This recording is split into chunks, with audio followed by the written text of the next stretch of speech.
नमस्कार साथियों, आशा की बगिया चैनल में आपका स्वागत है। साथियों, आप ये क्यारी देख रहे हैं, शायद आप पहचान गए होंगे। इसमें पहले गेहूं लगा हुआ था। ये देखिए, जड़ों के ऊपर से काट लिया था। मेथी भी थी, तो इसमें हमने लोबिया लगा दिया था। तो ये देखिए, कुछ पौधे लोबिया के ये बच्चे हैं, बड़े बड़े, जो एक ये रहा, एक ये रहा, और ये जो छोटे वाले देख रहे हैं, तो जो नर्सरी थी मेरे पास, तो उससे मैंने इनमें ये लगा दिए। तो ये अच्छे से ग्रो कर रहे हैं। यहाँ पर ग्वार भी लगा दिया है। ये देखिए, आप ग्वार देख रहे हैं, ये रहा। तो आज मैं इसमें गौ कृपा अमृतम का प्रयोग कर रही हूँ। उससे पहले मैं इस पर थोड़ा मल्चिंग करूँगी। तो आज 29 अप्रैल है।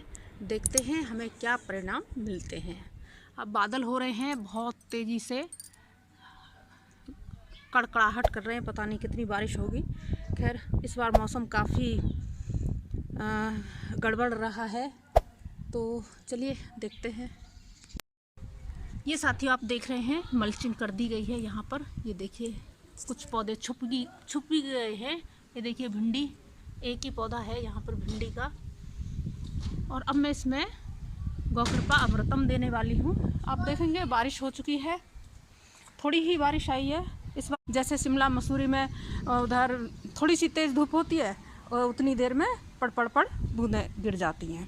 तो ऐसा ही हो रहा है। 2 दिन तेज़ धूप निकलती है और 3 दिन बादल रहते हैं, 1 दिन बरसात हो जाती है।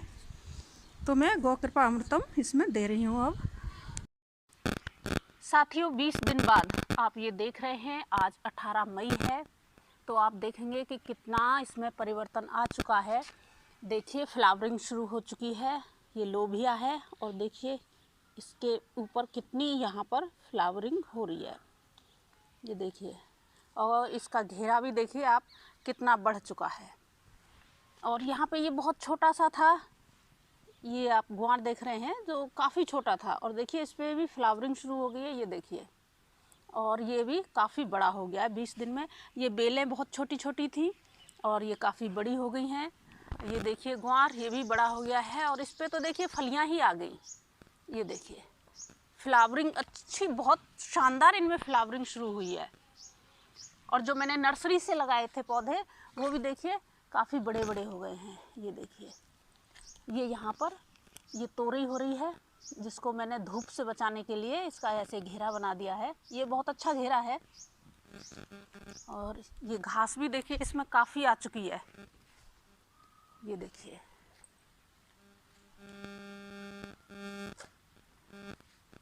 और जो हमने इसमें मल्चिंग की थी, आप देख रहे हैं, तो ये मल्चिंग भी देखिए काफ़ी हद तक ढक चुकी है और इसको ऊपर से हरियाली ने ढक लिया है। तो ये एक अच्छे संकेत हैं कि इसमें ये देखिए नागरमोथा भी हो रहा है, दूसरी खरपतवारें भी हो रही हैं। तो ये जीवन हमारी ज़मीन पे ये प्रकट हो रहा है, तो ये अच्छी बात है। साथियों, यहाँ पर हमने गौ कृपा अमृतम का प्रयोग किया है। लगभग 3 बार हमने इसमें प्रयोग कर दिया है। तो अब ये जंगल खेती नहीं हुई, क्योंकि जंगल खेती में कोई भी खाद हमको नहीं देनी होती है। तो इसको हम नो टिल फार्मिंग कह सकते हैं, क्योंकि हमने ज़मीन को जोता या खोदा नहीं है और ना ही हम आगे खोदने वाले हैं ज़मीन को। लेकिन ज़मीनें हमारी बहुत ज़्यादा कमज़ोर हैं और हमें कुछ चाहिए भी, तो फिर यहाँ पे हम कुछ इसमें देंगे, तो ये नो टिल फार्मिंग कहलाएगी। तो मेरे विचार से साथियों, जो लोग केवल कृषि के ऊपर निर्भर हैं, जिनका परिवार कृषि से ही चलता है, तो वो 2-3 साल के लिए तो अपनी खेती छोड़ नहीं सकते। तो ये नो टिल फार्मिंग से वो जंगल खेती की तरफ आगे बढ़ सकते हैं, कुछ देते हुए। ज़मीन की जुताई नहीं करना, नो टिल फार्मिंग का मतलब है ज़मीन की जुताई नहीं करना। साथियों, अब जो मैं यहाँ पर प्रयोग करने वाली हूँ, वो गौ कृपा अमृतम का प्रयोग मैं पूरी बगिया पर करने वाली हूँ, क्योंकि साथियों यहाँ पर ज़मीनें बेहद कमज़ोर हैं। ये राजस्थान नागौर का एरिया है, बहुत ज़्यादा ज़मीन कमज़ोर है और 3-4 साल तक कोई भी किसान जो कि खेती पर निर्भर है, वो अपनी ज़मीन को नहीं छोड़ सकता। तो ये हमारा बीच का रास्ता है कि हम उसको धीरे धीरे आगे की तरफ बढ़ें, कुछ देते हुए आगे बढ़ें।